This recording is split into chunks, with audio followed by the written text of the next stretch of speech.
150คำศัพท์ HSK1 พร้อมด้วยประโยค EP 3ก่อนจะไปหับชมคลิปวิดีโอนี้จะได้ก็ฝากกดไลค์กดแชร์กด Subscribe เพื่อเป็นกำลังใจให้แอดมินเด้อ说话说话ว้าวว้าวจา我想跟他说话我想跟他说话ข้อยอยากเว้านำลาว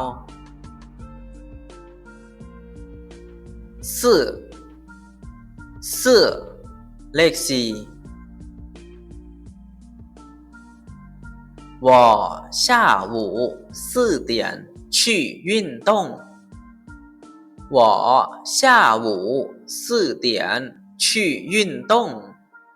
ตอนบ่าย4โมงข้อยจะไปเล่นกีฬาซุยปีที่ใส่กับอายุ你几岁了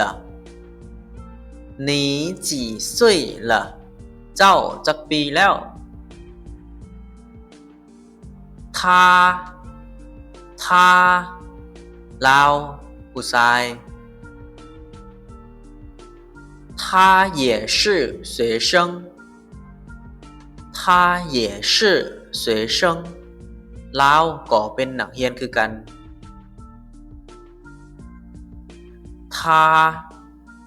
他ลาวผู้หญิง他喜欢养狗他喜欢养狗ลาวมักเลี้ยงหมา太หลายหรือว่าหลายเกิน这个菜太甜了这个菜太甜了อาหารนี่หวานเกินไปแล้วเนาะหรือว่าอาหารนี่หวานหลาย天气สภาพอากาศ今天天气太好了今天天气太好了มื้อนี้อากาศดีหลาย听ฟัง学生在听老师讲课学生在听老师讲课นักเรียนกำลังฟังอาจารย์สอน同学หมู่ร่วมห้องเรียนเนาะก็คือหมู่ที่เรียนในห้องเดียวกันเนาะ他们都是我的同学他们都是我的同学พวกเขาทั้งหมดแม่นหมู่ร่วมห้องเรียนของข้อยเว่ยแปลว่าฮัลโหลหรือว่าเลี่ยงหรือว่าเกลือเนาะที่ใช้กับสัตว์เนาะเว่ย你在忙吗เว่ย你在忙吗เฮ้หรือว่าฮัลโหลเจ้ายุ่งอยู่บ่หรือว่าเจ้าคาเวียกอยู่บ่เนาะ晚上别忘了喂狗晚上别忘了喂狗晚上别忘了喂狗ตอนแลงอย่าลืมเกลือหมาแน่เด้อ我ข่อย我喜欢你我喜欢你ข่อยมักเจ้า我们我们พวกข่อยพวกเฮาหรือบางเทื่อเฮาจะว่า我们我们เนาะแล้วแต่ความสะดวก我们晚上一起吃饭吧我们晚上一起吃饭吧พวกเฮากินข้าวแรงนำกันเนาะหูหูเลข5我家有5口人我家有5口人ครอบครัวข่อยมี5คน喜欢喜欢มัก你喜欢看电影吗你喜欢看电影吗เจ้ามักเบิ่งหนังบ่下下ลงหรือว่าอยู่หลุม我等一下下去我等一下下去อีกจักหน่อยข่อยจะลงไป桌子下有一只猫桌子下有一只猫อยู่หลุมของโต๊ะมีแมวตัวหนึ่ง下午下午ตอนบ่าย我下午要去买东西我下午要去买东西ตอนบ่ายข่อยจะไปซื้อเครื่อง下雨下雨ฝนตก昨天下雨了昨天下雨了เมื่อวานนี้ฝนตกแล้ว先生先生ท่านที่ใช้กับสุภาพบุรุษ王先生您想买什么王先生您想买什么ท่านหวังท่านต้องการซื้อหยัง现在现在ตอนนี้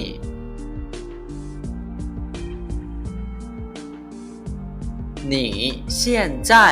要去哪里你现在要去哪里ตอนนี้เจ้าจะไปไส想想คิดฮอดหรือว่าต้องการ我先想一下要不要去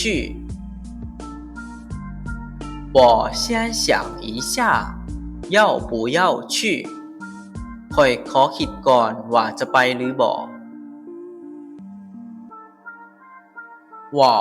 很想你我很想你ข่อยคิดฮอดเจ้าหลาย我想和你一起吃饭我想和你一起吃饭ข่อยต้องการกินข้าวนำกันกับเจ้า小小น้อย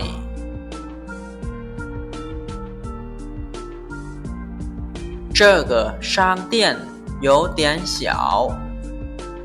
这个商店有点小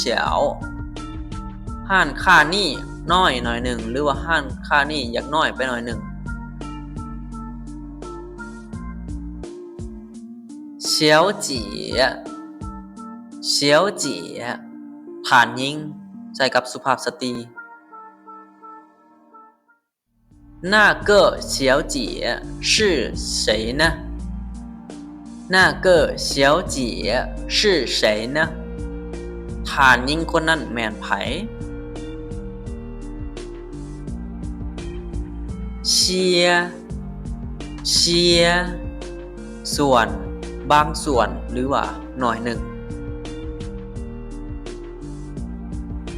有一些人很喜欢吃特辣的菜หรือว่า有些人很喜欢吃特辣的菜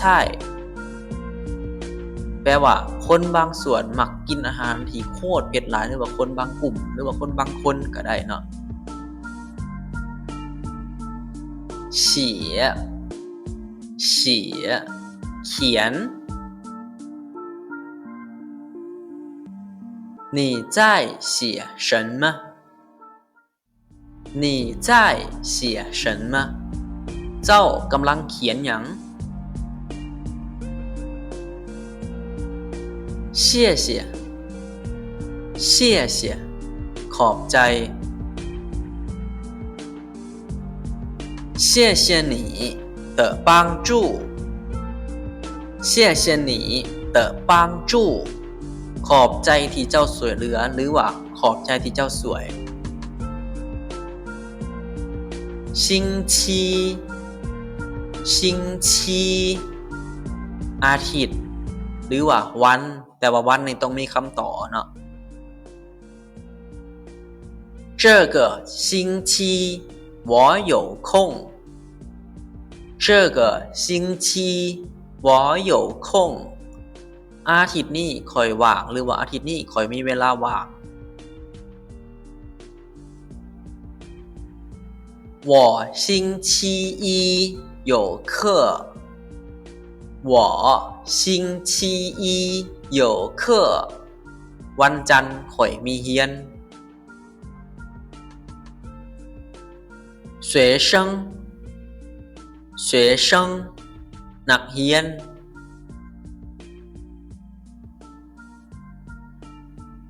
在学校里有多少学生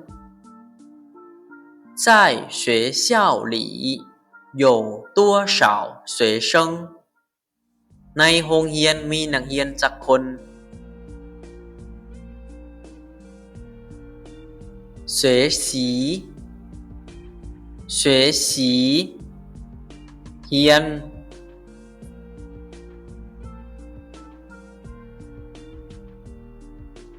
你在学习汉语吗你在学习汉语吗เจ้ากำลังเรียนภาษาจีนบ่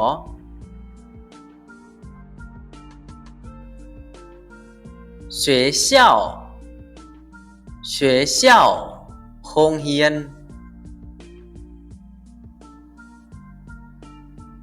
学生去学校上课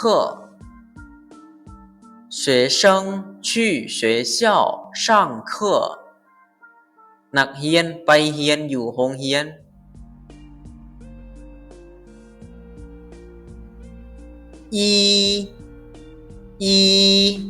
เลขหนึ่ง下午1点你有空吗下午1点你有空吗ตอนบ่าย1 โมงเจ้าว่างบ่หรือว่าเจ้ามีเวลาว่างบ่1点หน่อยหนึ่ง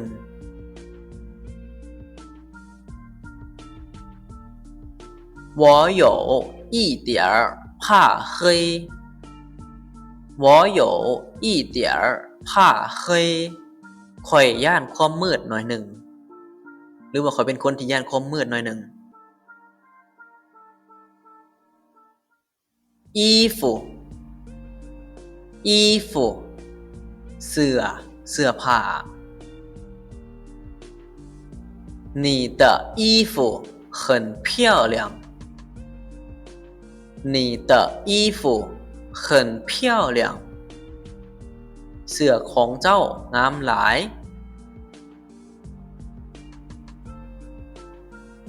医生医生ฐานหมอ他是医生他是医生แล้วแม่นฐานหมอ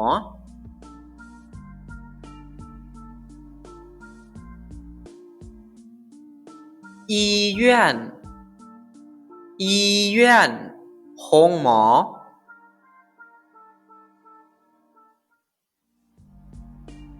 我去医院看医生我去医院看医生ข้อยไปพบฐานหมออยู่โรงหมอหรือว่าไปหาหมออยู่โรงหมอเนาะ椅子椅子ตัง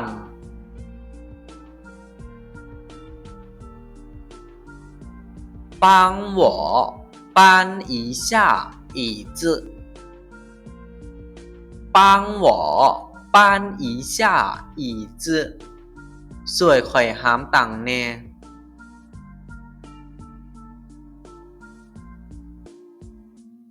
有有มี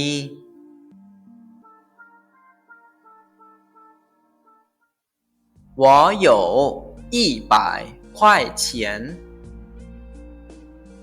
我有100块钱ข้อยมี100หยวน月月เดือน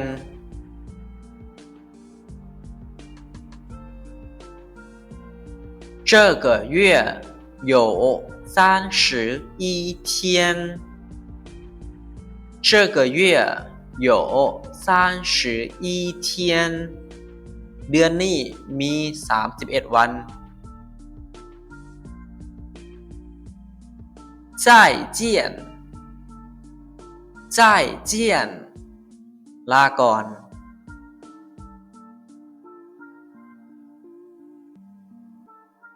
我先走了再见我先走了再见ข้อยไปก่อนเด้อลาก่อน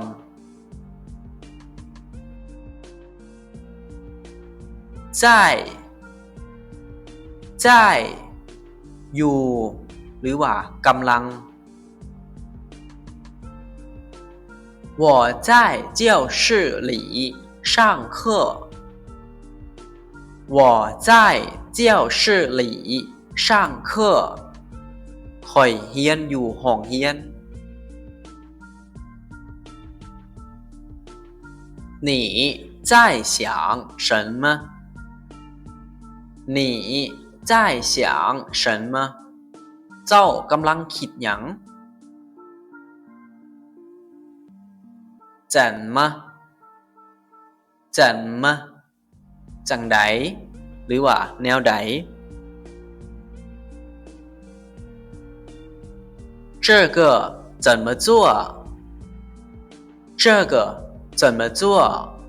อันนี้เฮ็ดแนวใด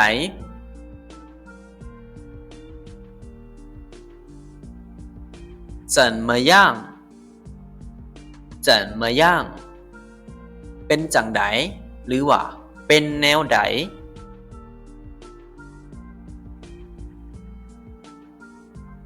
你最近怎么样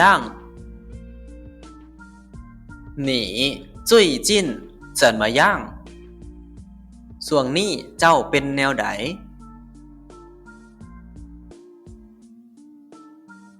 这หรือว่า这แปลว่านี่อันนี้หรือว่าที่นี่这是谁的手机这是谁的手机อันนี้แม่นโทรศัพท์ของไผหรือว่า这儿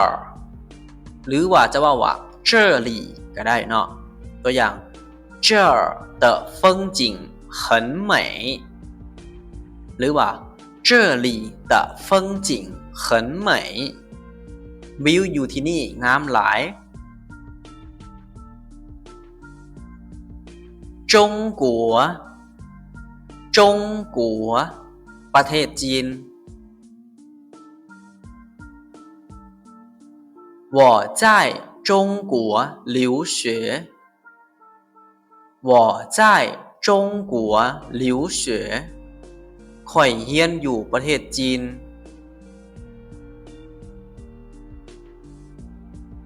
中午中午ตอนเที่ยง你中午要在哪里吃饭你中午要在哪里吃饭ตอนเที่ยงเจ้าสิไปกินข้าวอยู่ไสจู่จู่อยู่หรือว่าอาศัย我住在老挝我住在老挝ข่อยอาศัยอยู่ประเทศลาว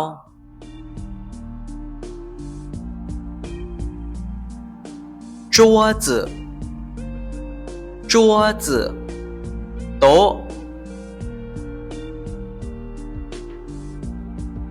桌子上有一本书桌子上有一本书เทิงโต๊ะมีปึ้มเล่มหนึ่งจื่อจื่อตัวหนังสือหรือว่าตัวอักษร那个字怎么读那个字怎么读ตัวหนังสือนั่นอ่านจังไดหรือว่าตัวอักษรนั่นอ่านจังได昨天昨天มื้อวาน你昨天去哪里了你昨天去哪里了มื้อวานนี้เจ้าไปไสแล้วจั่วจั่วแปลว่านั่ง我坐公交车去买东西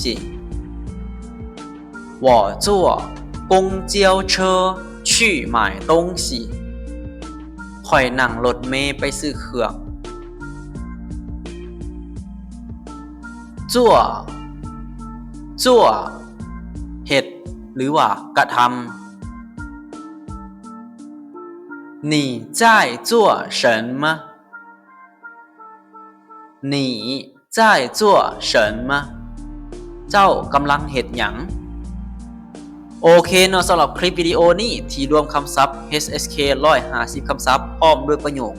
ก็จะจบเพียงเท่านี้เนาะสำหรับใครที่มีคำถามหยังสามารถคอมเมนต์กันมาได้เนาะและสุดท้ายนี้จะได้ฝากกดไลค์กดแชร์กด Subscribe เพื่อเป็นกำลังใจให้แอดมินเด้อ